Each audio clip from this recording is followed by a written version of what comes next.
अक़वाम मुत्तहिदा की सलामती कौंसिल के इजलास में फ़लस्तीनी मंदूब रियाज मंसूर इसराइल के वहशियाना हमले, इमदाद की बंदिश से हज़ारों बच्चों की शहादत और उनकी माओं के गम के अलावा गाज़ा में बिगड़ती हुई इंसानी सूरत हाल को बयान करते हुए रो पड़े। मंसूर ने शदीद जज्बात के आलम में गाज़ा के ख़ानदानों की अलमनाक हकीकत भी बयान की। इन्होंने कहा कि दर्जनों बच्चे भूख से मर रहे हैं, माएँ उनके बेजान जिस्मों को गोद में उठाती हैं, उनके बाल सहलाती हैं, उनसे बात करती हैं, उनसे माजरत करती हैं।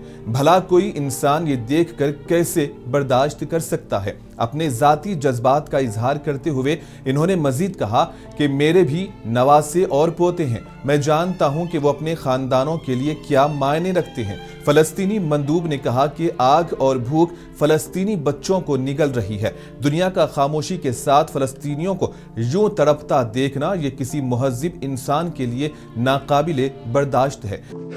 Excuse me, Mr. President. I have grandchildren. I know what they mean to their families. To see this situation of the Palestinians without us having hearts to do something is beyond the ability of any normal human being to tolerate.